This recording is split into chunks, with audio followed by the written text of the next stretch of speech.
Buenos días desde Cádiz. Hoy es 17 de diciembre del año 2014, cada día está más cerca la Navidad y hace 9 grados con un poco de niebla, pero luego el día se pondrá algo mejor. Nuestra amiga Cristina Albarrán Planelles ha preparado una interesante sesión que esperamos que os guste acerca de las alteraciones ungueales en los niños. Este es un tema que a todos nos preocupa mucho y que realmente nos hace estudiar. Y Cristina ha hecho una presentación muy interesante que esperamos que os guste. Al final de la presentación, pues abriremos el chat para comentar un poco. Adelante, Cristina. Buenos días a todos los dermas y en especial los dermatólogos pediatras. Vamos a empezar otra revisión de estas amplias que hacemos y vamos a hablar un poquito de las enfermedades ungueales en niños. Como ya sabéis, es una patología relativamente frecuente en esta edad. Nos pueden representar enfermedades totalmente benignas o ser el signo de una enfermedad un poquito más severa o sindrómica, y es fundamental esta exploración en cualquier niño y bueno, también en cualquier adulto. Se debe realizar un estudio de todas las láminas ungueales, así como pelo y mucosa. En general, las condiciones que pueden afectar a la lámina ungueal pueden ser desde enfermedades inflamatorias, infecciosas, hereditarias, tumorales, etcétera. Y ahora iremos repasando cada una de ellas. Y como ya he dicho, es importante explorar todas estas láminas y ver cuán de afectación existe. Para repasar un poco, que sepáis que la lámina ungueal aparece a partir de la 9ª semana de gestación a través de una invaginación del ectodermo primordial. A las 10 semanas se empiezan a diferenciar las láminas cuadrangulares en cada falange y ya a las 20 semanas se puede decir que existe una formación completa de la unidad ungueal. También para repasar, por si existe algún resi, para darnos el tema de la anatomía de la unidad ungueal. Estos son las principales localizaciones que vamos a diferenciar y cada uno de ellos puede presentar una patología diferente. Para verlo con más claridad, tenemos aquí un esquema en el que podemos diferenciar claramente el borde proximal y lateral de la unidad ungueal, la cutícula, que está en el borde proximal, la lúnula, que ya sabéis que tiene esa coloración blanquecina y con una forma semicircular, el hiponiquio, que sería la parte más distal. Y si pasamos al siguiente esquema, podemos también diferenciar el eponiquio, que estaría en la zona contraria proximal del hiponiquio, y podríamos, bueno, también saber la falange distal, el tejido azular subcutáneo, que nos va a servir de ayuda pues, para entender todas las patologías. Este esquema me ha parecido interesante porque diferencia las manifestaciones a nivel ungueal o patología a través de la localización. Por ejemplo, cuando tengamos líneas de voz o un pitting en psoriasis, como veremos en otras patologías, las estrías longitudinales, la onicorresis, la traqueoniquia, esto significará que existe una afectación a nivel de la matriz proximal. Cuando vemos una leuconiquia verdadera, que muchas veces pueden llegar a ser congénitas, como ahora veremos, nos está hablando de que existe una afectación en la matriz distal. Por otro lado, la anoniquia, la coiloniquia, la melanoniquia también habla normalmente de afectación en la matriz. Y por otro lado, ya la onicolisis, la hemorragia en astilla y otras patologías pues se refieren al lecho ungueal. No olvidar el tema de la hiperkeratosis ungueal, que normalmente está relacionada con afectación del lecho y hiponiquio, que es muy importante a nivel, por ejemplo, en la psoriasis, pues diferenciar entre el piqueteado, que sería una afectación de la matriz proximal, cuando vemos esta hiperkeratosis a nivel del lecho. Esto nos puede servir por si alguna vez queremos hacer una biopsia de estas lesiones, pues localizar el punch en una zona u otra de la lámina de la unidad ungueal. Las uñas, en el caso de los niños, al inicio van a ser delgadas, van a ser flexibles y transparentes, aunque es verdad que en algunas ocasiones, nada más nacer, pueden ser un poquito más opacas de lo normal, porque no existe todavía una diferenciación en la queratinización, existen gránulos de queratoyalina que no se han diferenciado y pueden llegar a dar una apariencia opaca a esta lámina, pero lo normal es que nazcan ya con las láminas ungueales transparentes. Normalmente va a ser un poquito más curvada de lo normal hacia el hiponiquio y no es raro ver que en estos niños existe onychoschisis en pies y sobre todo en el primer dedo de la mano por el tema de la succión que produce un traumatismo en la uña. También podemos ver en estos niños una coiloniquia transitoria, que poco a poco, cuando esa lámina ungueal vaya cogiendo más fuerza, va a perderla. Ahora veremos lo que quiere decir la coiloniquia. Os traigo algunas fotos. Las líneas de voz normalmente nos traducen un sufrimiento fetal y pueden ser también, normalmente son transitorias, y en otras ocasiones podemos considerar fisiológicas las uñas en espiga, que ahora os enseñaré cómo son estas uñas. Esta es la coiloniquia que hemos estado hablando, es un hundimiento en la zona central que recuerda como a una cuchara. Esto muchas veces traduce que esa lámina ungueal todavía no tiene la fuerza suficiente para crecer de forma recta, y con el tiempo lo normal es que esto se mejore. Normalmente es transitoria y así la consideramos fisiológica, pero es verdad que tenemos que tener presente, iré poniendo algunos esquemas que es verdad que ahora no vamos a hablarlos todos, pero bueno, creo que es interesante que los tengamos guardados en nuestros archivos para tenerlo en cuenta una vez que nos presentemos ante una coiloniquia, pues a lo mejor en un adulto o en casos de una coiloniquia permanente en niños. Como veis aquí, existen muchas causas de coiloniquia. Pueden ir desde alteraciones congénitas, como en el caso de una displasia ectodérmica, la podemos encontrar, también en la tricotiodistrofia, en la incontinencia pigmenti, en enfermedades hematológicas, como veis ahí, sobre todo asociado, es muy frecuente la asociación con los déficits de hierro, y generalmente es la única prueba así que hay que hacer para descartar. La policitemia también nos la podría dar, también casos de traumáticos, enfermedades dermatológicas como la psoriasis y el líquen también nos pueden dar estas lesiones, así como enfermedades endocrinas como veis ahí, acromegalia, la porfiria, etcétera. Y también infecciones como son la sífilis y la onicomicosis. Aquí veis una imagen en la que se puede ver una onicomadesis, pero lo que a mí me interesa es que veáis las líneas estas de voz que se ven en el resto del segundo al cuarto dedo de la imagen superior izquierda. Me ha gustado esta imagen porque quiero que entendáis que las líneas de voz normalmente forman parte de un espectro con la onicomadesis. Suele ser un poquito menos brusco que el parón que existe de crecimiento en la onicomadesis, pero que sepáis que normalmente está asociado a una parada en el crecimiento de la matriz ungueal, generalmente relacionada con algún tipo de infección sistémica o enfermedad sistémica que hace que esta matriz ungueal pare de crecer, y en el caso de que sea muy brusco va a producir un desprendimiento de esta lámina, como pasa en el primer dedo, dando la onicomadesis. En otros casos pues simplemente se manifiesta como unas líneas longitudinales, como podéis ver ahí, que son las líneas de voz, que si las vemos en un recién nacido, pues normalmente nos traducen sufrimiento fetal. Otras causas de línea de voz las podéis ver ahí, desde fármacos como son citotóxicos, los retinoides. Característico también, hace poco hemos tenido una niña y le apareció en el síndrome de Steven-Johnson, puede ir igual desde onicomadesis a líneas de voz, la necrólisis epidérmica tóxica, la enfermedad de Raynaud, en general cualquier enfermedad severa que pueda hacernos que nuestro organismo produzca un parón del crecimiento de la matriz.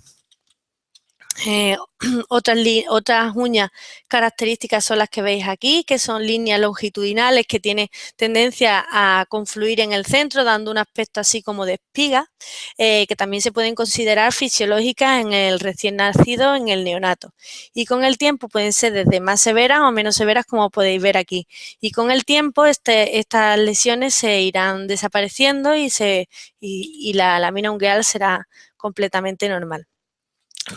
Pasando ya del tema de las alteraciones físicas que podemos considerar fisiológicas, vamos a pasar a patologías que, bueno, tenemos que ir diferenciando y que es verdad que algunas veces pues nos cuesta acordarnos de todas ellas.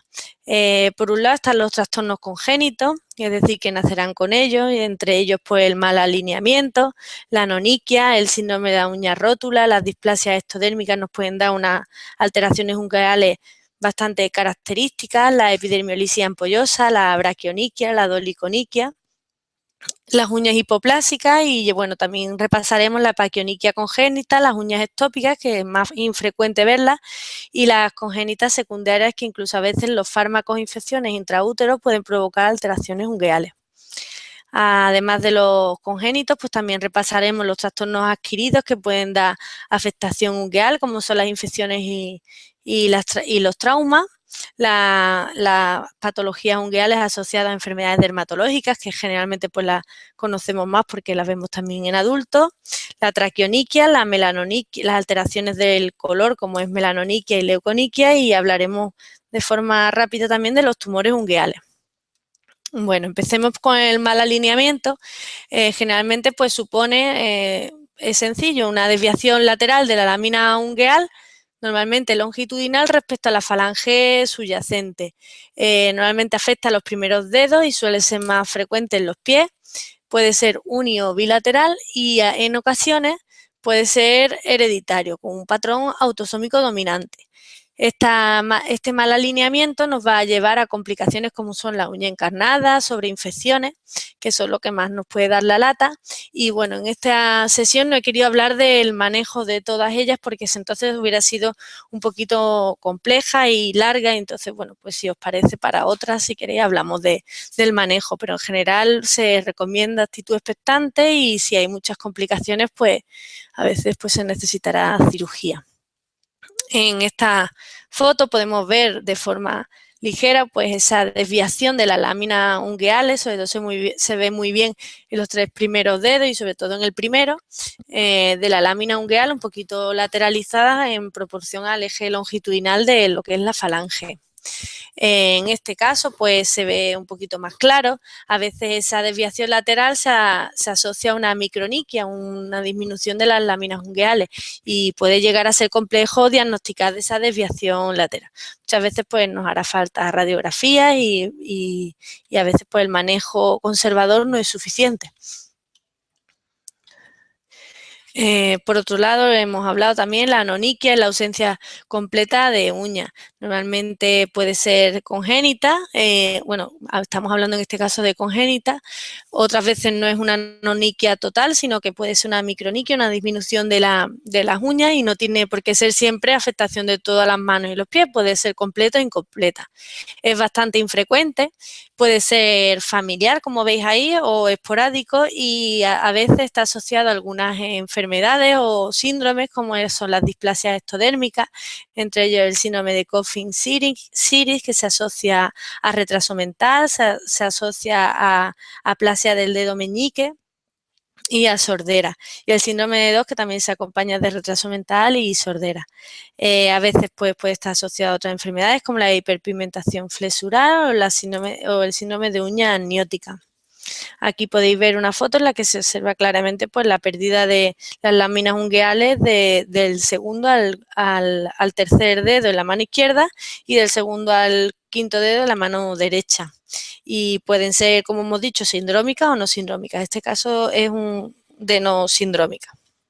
Generalmente, bueno, pues es interesante en esos casos, pues siempre al final lo veremos en las conclusiones, pero bueno, hacer una buena historia clínica, explorar los pelos, explorar mucosa, hablar con los padres del desarrollo psicomotor y en función de eso, pues pedir pruebas complementarias. El síndrome de uña rótula es un síndrome curioso en el que existe una mutación en el gen que veis ahí, que está relacionada con la formación de colágeno, y entonces pues se suele asociar la hipoplasia o coiloniquia con lúnula triangular en V, asociarse a una tétrada que es de aplasia rotuliana o luxación, alteraciones en la cabeza del radio, exóstosis de la cresta ilíaca y nefropatía hasta en un 50% de los casos. Normalmente se afecta al primer dedo y también se llama síndrome de Fong antiguamente. Este es un caso de lo que hemos estado hablando, del síndrome de Fong, en el que existía una alteración de la rótula y de la tetrada que hablamos, y se ve, bueno, pues una coiloniquia del cuarto dedo y una distrofia, incluso prácticamente una anoniquia del pulgar. Otros trastornos congénitos que pueden dar alteraciones ungueales son las displasias ectodérmicas. Como ya sabéis, pues pueden dar múltiples alteraciones ungueales, desde coiloniquia, onicolisis, hiperkeratosis ungueal, y normalmente aparece desde el nacimiento en edades tempranas, y generalmente, pues ya sabéis, hay que hacer descartar pues afectación de otros órganos, como ya hay una revisión del doctor Torrelo y Ángela Hernández y compañía, muy interesante, que recomiendo que veáis, de displasia ectodérmica, donde habla, bueno, que estas pacientes, las fascias ya las conocemos todos, con afectación a nivel folicular, el tema de la dentición con dientes cuniculares y esas uñas que pueden ser muy características, pero es verdad que va a ser variable dependiendo de la displasia ectodérmica que hablemos. Son enfermedades complejas que serían motivo para otra presentación que ahora mismo no podemos detallar tanto. Otras enfermedades que pueden dar alteraciones ungueales son la epidermiolisis ampollosa congénita. Ya sabéis que es una enfermedad hereditaria que produce ampollas y fragilidad cutánea al mínimo traumatismo. Existen principalmente de forma muy básica 3 tipos y, bueno, y la variedad de afectación ungueal puede ser muy grande. Ya sabéis que existe una clasificación muy completa. Dentro de ellas pues habrá alguna epidermiolisis ampollosa, que tenga afectación ungueal llamativa, que puede ir desde la hiperkeratosis o nicogrifosis a la anoniquia completa en casos de distróficas recesivas muy severas, en las que ahora veremos algún caso en el que existe hasta incluso sindactilia de esa misma cicatrización de las ampollas, que son bastante profundas. Este es un caso de epidermiolisis ampollosa con una distrofia ungueal bastante severa. Este es otro caso que veis en niños, además de tener esas ampollas de tipo herpetiforme que la dan sobre todo el Dublin Meara, también se ve esa onicogrifosis de la uña muy llamativa, y puede ir pues hasta el otro espectro, que sería pérdida completa de la uña por esta sindactilia, de esas cicatrices tan llamativas que pueden llegar a ser de las distróficas generalmente recesivas muy severas, ¿vale? También sería motivo de otra presentación. La braquioniquia son también llamadas las uñas en raqueta y está relacionada por un acortamiento de la falange distal.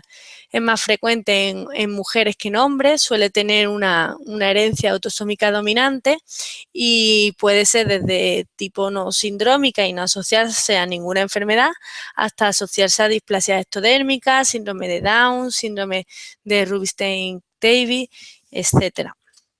Aquí lo podéis ver bien. Muchas veces no tiene por qué ser simétrica o bilateral, y veis pues esas uñas tan características acortadas, en el que existe un acortamiento de la falange distal con una lámina ungueal gruesa, ancha, mucho más que larga, como lo veis aquí, que da un aspecto de raqueta.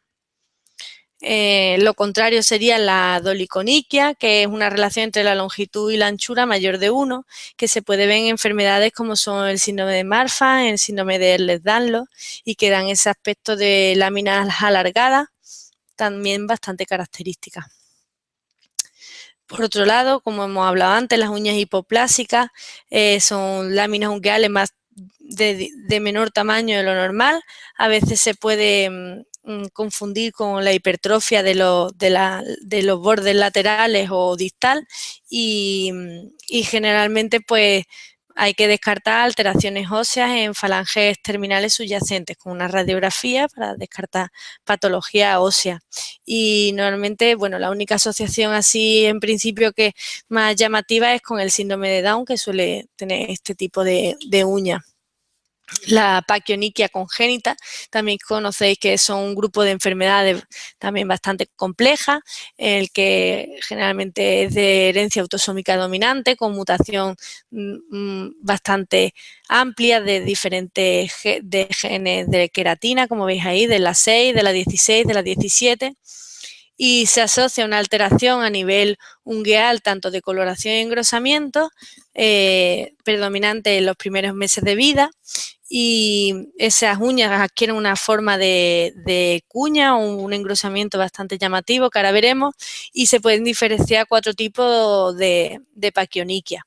Entre ellos la 1, que es la más frecuente de todas, que se asocia, aparte de estas alteraciones ungueales, a queratodermia palmoplantar, afectación de mucosa oral con leucoqueratosis y queratosis folicular. La tipo 2, además de todo esto, se asocia a ampollas palmoplantares, hiperhidrosis, dentición precoz y esteatocitoma. La tipo 3 habría ya también una quelitis angular, afectando lo que son las comisuras, habría también afectación corneal e incluso llegando a afectar lo que es a las cataratas, producir cataratas. Y el tipo 4 sería la más severa de todas, que además de esto pues asociaría a afectación laringea, a retraso mental, anomalías del pelo y incluso llegar a la alopecia. Esto, bueno, es un esquema en el que se ve en función, además de lo que hemos hablado, en función de la mutación de la queratina, pues da un aspecto en las uñas diferente. Pero en general, bueno, pues conocer que da un engrosamiento de estas uñas, a veces con un aspecto así en forma de cuña muy llamativo, y que esto, bueno, va a afectar a la calidad de vida de estos pacientes porque es bastante incómodo sobre todo el tipo en las manos, ¿vale? Aquí veis otra afectación de la mucosa oral, bastante llamativa, que puede ir variando dependiendo de la mutación de los genes de queratina, y la afectación palmoplantar, ¿vale? Los dejo para que lo tengáis ahí, tenerlo de referencia. Y estas son las uñas características, con una hiperkeratosis ungueal muy llamativa, generalmente afectando a todas las láminas tanto de manos como de pies. Y bueno, como ya sabéis, pues es una enfermedad hereditaria que seguramente haya afectación familiar por ese carácter dominante de la enfermedad. La uña ectópica es una entidad bastante infrecuente en el que existe crecimiento de los tejidos adyacentes independientes de la unidad ungueal primaria. Siempre hay que descartar pues alteraciones en el hueso subyacente, y no he encontrado fotos de un niño, pero bueno, os pongo un adulto porque me pareció bastante llamativo, una lámina ungueal independiente de la primaria, de la básica.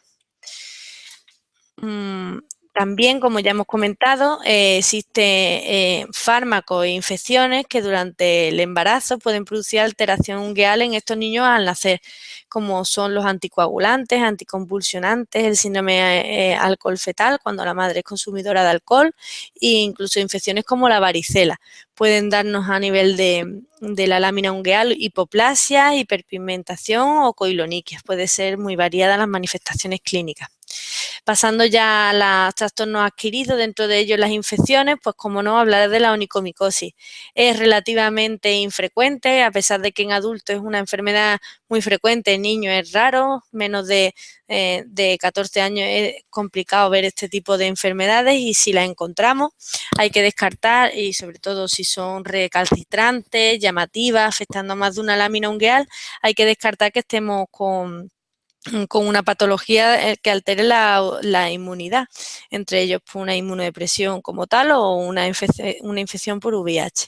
También hay casos descritos en síndrome de Down, quizás por esa onicodistrofia que tienen estos pacientes que favorecen esta sobreinfección. Es más frecuente en adolescentes, eso sí, no es tan raro verlo, y el que más vamos a encontrar en estos cultivos va a ser el Trichophytum rubrum.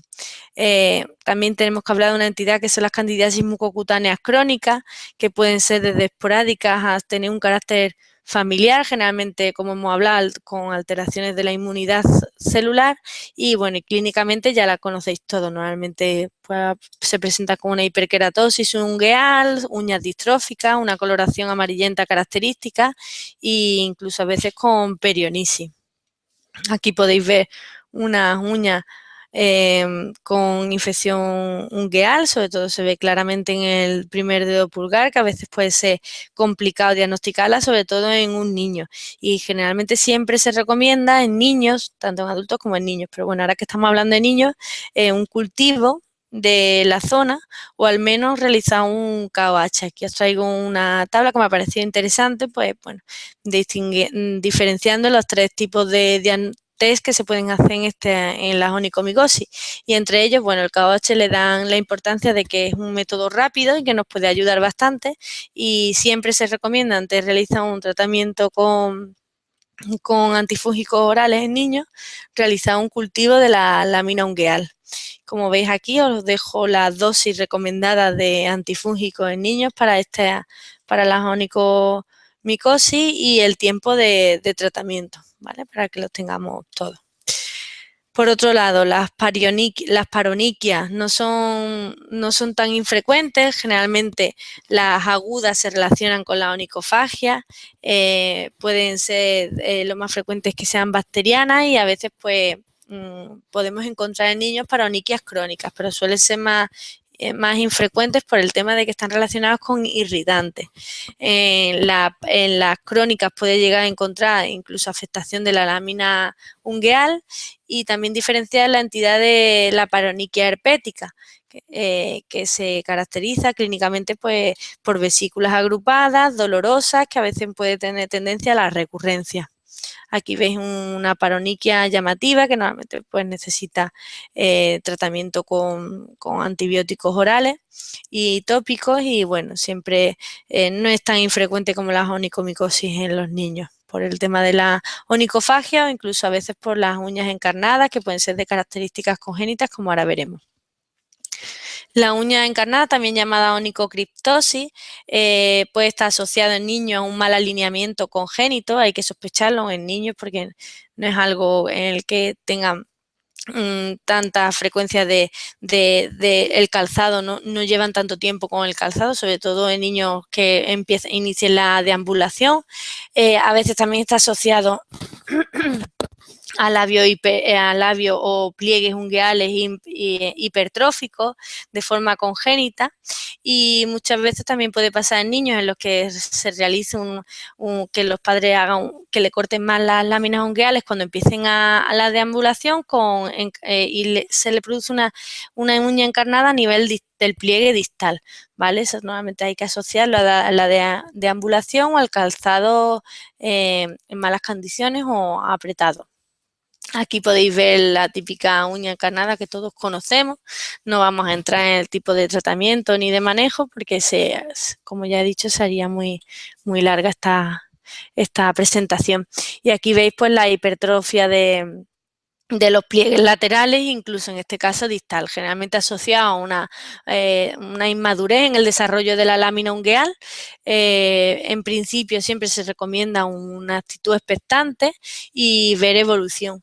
Muchas veces, pues bueno, si es muy severa, se produce importante dolor, pues se planteará un manejo quirúrgico, pero en general se recomienda una actitud expectante en estos niños. También hablamos ahora de trastornos adquiridos de traumatismo. Ya sabéis que la onicofagia es bastante frecuente en niños, sobre todo se dice que hasta un 28 a un 33% de los niños entre los 7 y 10 años tienen onicofagia. No tiene por qué estar asociado a un trastorno psicológico o psiquiátrico, y normalmente pues clínicamente es muy característico. Suele tener unas láminas acortadas con un borde libre a cerrado, con fisuras múltiples, que ahora veremos, y bueno, favorecen las infecciones secundarias como son las verrugas vulgares o infecciones en la paroniquia bacteriana. Aquí podéis ver unas uñas que todos reconoceríamos, con ese aserramiento en el borde distal, esa cutícula descamativa, a veces pues esa lámina ungueal también un poquito alterada. Y también hablaros de una entidad que existe nueva, yo por lo menos no la conocía, que se llama el pulgar de PlayStation. Está relacionada con los niños que que, bueno, pues que utilizan estas maquinitas para jugar, y ese traumatismo produce una hiperkeratosis llamativa en el dedo pulgar, asociado a veces a ampollas, a dolor, e incluso se atreven a hablar de un punteado hemorrágico característico de la dermatoscopia. Ahora veremos que, vamos, que existen ya 5 artículos sobre esta entidad, y a nivel de la uña a veces puede producir una onicolisis distal característica. Aquí podéis ver, hice una revisión de esta entidad y se podía hablar hasta de 5, hablaban 5 artículos de esto, ¿vale? Incluso aquí pues se habla pues ya más relacionado, echándole las culpas a lo que es el móvil. Y bueno, y vamos, en revistas de bastante impacto. Incluso, bueno, pues hacen sus estudios de niñas y niños en función de los hábitos con la Play, y bueno, desarrollan bien que hasta un 7 de 17 niños que juegan a la Play de forma regular, en 7 de estos pueden tener estos síntomas que hemos hablado, y en niños pues 8 de 28. Bueno, está bien conocer esto y saber que incluso tienen criterio dermatoscópico. Aquí podéis ver, no tengo buenas fotos porque los artículos algunos no ponen fotos, pero veis esa onicolisis distal relacionada con el traumatismo y esa hiperkeratosis o descamación del pulpejo tan llamativo.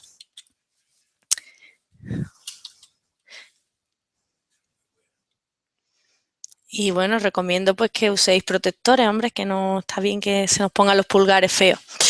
Después hablamos de la retroniquia, que es afectación del pliegue más proximal, relacionado también con traumatismo repetido. A veces el tratamiento de lesión va a ser la abulsión, porque puede llegar a ser muy dolorosa, y otras veces pues recomiendan, si no está produciendo demasiado dolor, intentar con el clobetasol en oclusión, pero a veces se favorecen las recurrencias. Aquí veis una retroniquia llamativa del borde proximal. Suelen ser muy dolorosas y a veces pues produce o abulsión de forma espontánea por el propio daño que puede llegar a hacer de la matriz. Ya pasando a enfermedades dermatológicas, todos sabéis que la psoriasis puede producir afectación de las láminas ungueales. En niños puede llegar a ser de un 7 a un 40% de los niños que tienen psoriasis, de un 7 a un 40% pueden tener afectación de esto. Y es raro encontrarla en tipos de psoriasis en gota. Es más frecuente otro tipo de psoriasis con afectación de cuero cabelludo, como ya sabéis. Después de las infecciosas, son la causa más frecuente de onicopatía en niños, y puede ir desde pitting, manchas de aceite, líneas de Voss, se pueden ver, la onicomadesis, como también hemos repasado antes, la hiperkeratosis ungueal también característica. Estas son las uñas típicas de un paciente psoriásico que podemos ver en niños, aunque sea una psoriasis precoz, podemos verla. En este caso nos lo revela también estas placas típicas, bien delimitadas, hiperkeratósicas con base eritematosa de la psoriasis, pero esas uñas, si las viéramos sin esas lesiones cutáneas, también podrían ser bastante características, con esa hiperkeratosis subungueal, con esas manchas de aceite llamativas, ese piqueteado que produce una distrofia importante de la uña, y a veces pues puede ser tan severa que produce un daño permanente en estos pacientes. La parakeratosis pustulosa es una entidad descrita por Saboró en 1931. Se considera un proceso típico de la infancia, generalmente de características crónicas, con tendencia a la recurrencia. Es más frecuente en niñas, con una edad media de unos 7 años, y sobre todo afecta el primer dedo o el segundo dedo de la mano. Normalmente se encuentra de forma aislada en uno o en otro dedo. No es tan frecuente tener más de un dedo afectado. No se sabe bien la causa de esta entidad, se relaciona con dermatitis, en general con enfermedades tipo dermatitis atópica, psoriasis, dermatitis de contacto. Se caracteriza por ser placas eritematodermativas localizadas a nivel acral, con hiperkeratosis a veces ungueal, pitting, que esta descripción puede estar totalmente ser compatible con una psoriasis, pero lo que es característico es que solo está en uno de los dedos, y con el tiempo tiene tendencia a una resolución espontánea, ¿vale? Esa es la única foto que he encontrado, y por eso tampoco os puedo enseñar mucho más de esta entidad. Pero por lo menos que la conozcamos. El líquen plano, como todos sabéis, puede producir afectación ungueal, es infrecuente en niños, Se considera que en menos de 20 años la frecuencia de líquen plano o prevalencia es de 2-3%, no es muy llamativa, y de estos niños un 1-10% tendrá una afectación ungueal. O sea que no es algo frecuente, pero cuando aparece puede producir una afectación crónica y permanente de la lámina ungueal, así que se recomienda siempre un importante diagnóstico y tratamiento precoz. Estas uñas van a ser más frágiles, delgadas, van a tener estriaciones, van a tener un terillón característico y su pliegue proximal va a tener una forma característica en V. Aquí podéis, todos sabemos cómo son las uñas del líquen y aquí os pongo 2 ejemplos de ello. Otras enfermedades dermatológicas que nos pueden producir alteraciones ungueales son, en general, todas las enfermedades dermatológicas que sean crónicas, como son la dermatitis atópica, la alopecia areata. No tienen afectación característica a nivel ungueal, pero sí que es interesante que cuando estemos ante un paciente con dermatitis atópica, pues explorarle las uñas, así como alopecia areata. Veis, estas uñas pueden formar parte de cualquiera de las dos, tienen un piqueteado, una distrofia bastante llamativa, con un levantamiento o nicolisis de la lámina ungueal distal. Y bueno, saber que el pitting, aunque lo asociemos con la psoriasis, no es específico de esta. Tanto la alopecia areata, el líquen plano, el eczema, incluso el vitíligo, las artritis reactivas y hasta el fallo renal, una insuficiencia renal crónica, nos pueden dar estos signos en la lámina ungueal, y también tenemos que tenerlos en mente cuando estemos ante ellos. La traqueoniquia, hablamos de traqueoniquia cuando estamos ante una lámina ungueal opaca, rugosa, rasposa, que recuerda como un papel, se dice un papel de lija. A veces se habla de una enfermedad que se llama distrofia de las 20 uñas, que normalmente existe esta traqueoniquia en todas las uñas tanto de manos como pies.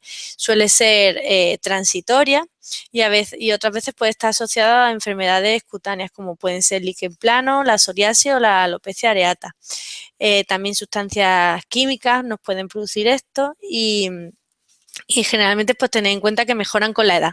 Aquí veis unas uñas características muy distróficas y bueno, y a veces pues como hemos hablado se habla de esta entidad que tiende a la resolución. Otras causas de traqueoniquia, que sería la histiosis que no hemos hablado, sería la histiosis vulgar, el vitíligo, la incontinencia pigmenti, la cirrosis biliar primaria también nos podría dar estas uñas, la deficiencia de IgA y el pénfigo vulgar. La melanoniquia estriada idiopática puede ser longitudinal, transversal o ser completa. Tiene múltiples causas, como podéis ver ahí. En general, pues cuando nos presentemos ante un caso de melanoniquia, es decir, hablar de bandas longitudinales, que es lo más frecuente, de color marrón, homogéneas, pues pensar que los niños es raro los melanomas a nivel ungueal. Entonces, bueno, a no ser que nos hablen de una clínica clara, de crecimiento brusco, de hemorragia asociada a unas lesiones pigmentadas, pues tendremos que sospecharlo, pero lo más frecuente es que estemos ante un nevus melanocítico, es lo más frecuente en estos niños. Y veis claramente, ya hicimos una revisión de la dermatoscopia a nivel ungueal, pero bueno, veis esas líneas, bandas simétricas, bien longitudinales, paralelas, tan características. Aquí veis otro ejemplo, a veces puede ocupar toda la lámina ungueal.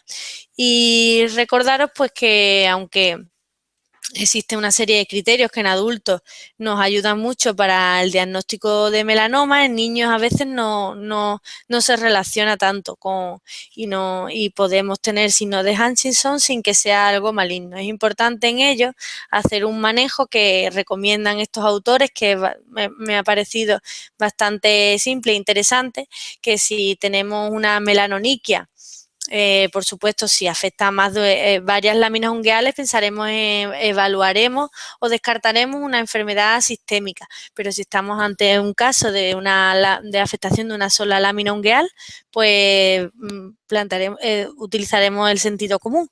Si existe una estabilidad en estas lesiones, pues realizaremos un seguimiento con iconografía, siempre recomendable, y dermatoscopia. Y si existe un cambio brusco, pues plantearemos biopsia o extirpación. La leuconiquia es todo lo contrario, es cuando tenemos estas láminas de coloración blanquecina.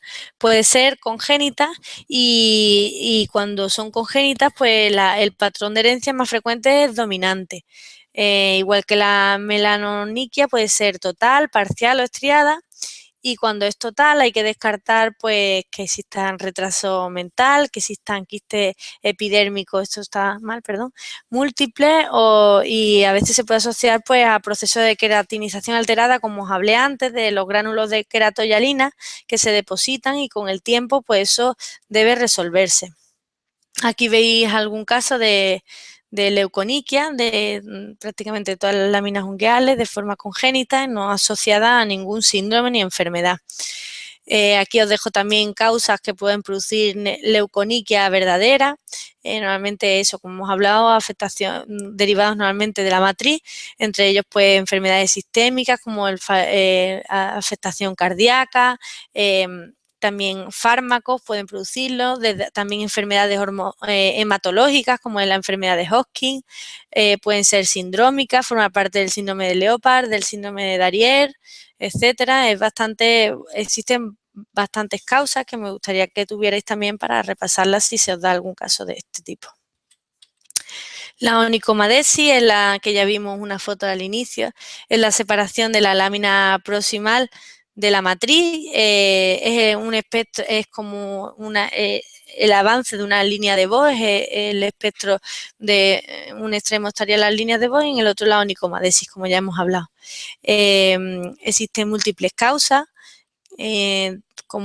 y aquí podemos ver las imágenes características con esa separación de la lámina ungueal, que generalmente, bueno, pues se pierde esa lámina y no tiene por qué haber un daño permanente de la matriz, lo normal es que vuelva a salir.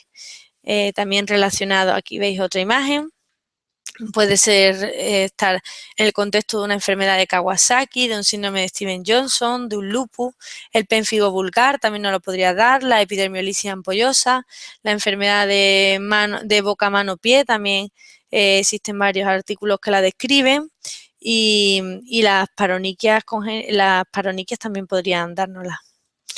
Y ya pasando por último a los tumores ungueales, destacar pues las verrugas como la causa más frecuente de tumoración periungueal, relacionada generalmente en niños cuando son múltiples con la onicofagia. Después hablaríamos de la exóstosis, que hay que diferenciarla. Normalmente son tumores subungueales, dolorosos, en los que nos hará falta una radiografía para confirmar esta exóstosis, y también son frecuentes los nevus melanocíticos con esa característica melanoniquia que ya hemos hablado. Es más frecuente en manos que en pies. Aquí veis las imágenes típicas que todos conocemos de verrugas virales acompañadas de esas uñas tan típicas que hemos hablado de onicofagia. Un caso de exostosis subungueal, donde se puede observar esa tumoración subungueal tan característica, normalmente dolorosa, y se asocia pues una afectación a nivel de la radiografía con un crecimiento a nivel distal del hueso. También pueden ser causa de consulta los fibromas periungueales. Todos conocemos los tumores de Koenen, que ahora veremos. Normalmente son asintomáticos y la localización más frecuente es periungueal, en las láminas, periungueal. Aquí podéis ver algunas imágenes, como veis son tumores rosados que con el tiempo pueden producir una afectación de la lámina ungueal y una distrofia, y normalmente estos tumores no son dolorosos. Otros tumores que podemos ver a este nivel, el fibroqueratoma digital adquirido, más asociado a edades más avanzadas con el traumatismo crónico, la fibromatosis digital benigna, son pápulas múltiples, cupuliformes, lisas, rojizas, generalmente en la cara dorsal de falanges distales, tanto de manos y pies. Y, por supuesto, el granuloma piogénico, que ya es una entidad bastante frecuente en niños y también en adultos.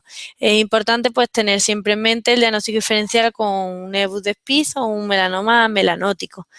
Aquí podéis ver un granuloma piógeno que a veces puede ser muy difícil de diferenciarlo de una exóstosis. La dermatoscopia nos puede ayudar, así como la historia clínica, la evolución de estas lesiones que generalmente suelen ser rápidas.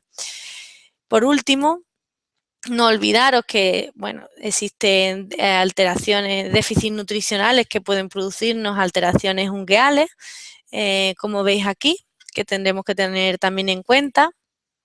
Y acordaros también de la hemorragia en astilla, que a veces pueden ser totalmente benignas, desde traumáticas a estas relacionadas con pequeños traumatismos que se produzcan en niños, pero pueden traducir enfermedades sistémicas bastante severas, como son vasculitis con crioglobulinemia, pueden ser infecciones con sepsis y enfermedades reumatológicas, etcétera. Os las dejo aquí para que también las tengamos en cuenta cuando nos presentemos ante un niño con hemorragias en astilla. Y ya para finalizar, deciros que consideramos que la exploración ungueal tiene que ser básica en dermatología pediátrica, aunque también en adultos. Se deben explorar todas las láminas ungueales y ver cuánta afectación existe. Recordar las uñas fisiológicas del recién nacido y neonato para no confundirlas con las patológicas. Saber que podemos estar hablando cuando estamos ante una afectación ungueal desde patologías muy benignas a formar parte de síndromes importantes, enfermedades severas con retraso mental, afectación de otros órganos y que tenemos que tener en mente, y siempre preguntar por los antecedentes familiares, si existen casos iguales en la familia.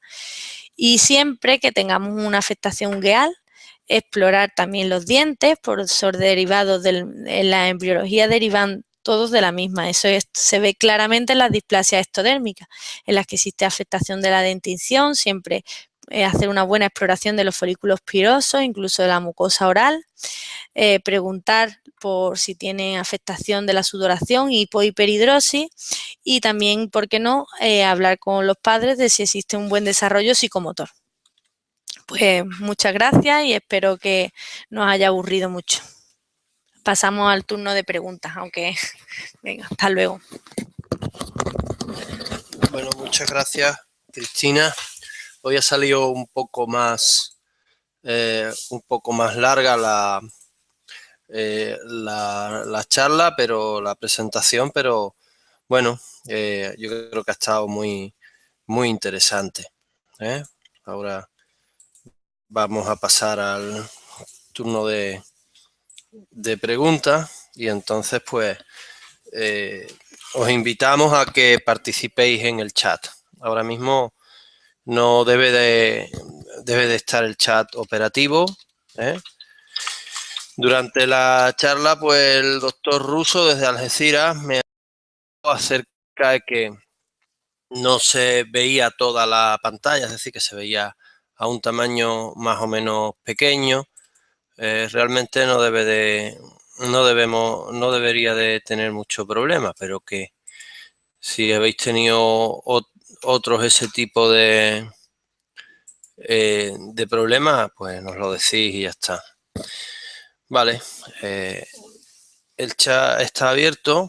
Voy a darle las gracias a Cristina por su extensa revisión.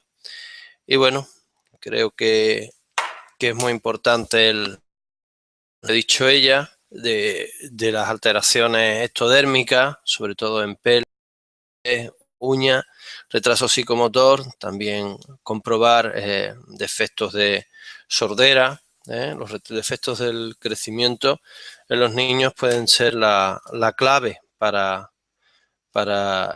poder comprobar si hay algún otro tipo de de problema asociado. Bueno, pues parece que no hay mucho movimiento en el chat, por lo cual damos las gracias a Cristina por su excelente presentación y nos despedimos hasta otro Hangout. Buenos días y que tengáis una buena mañana.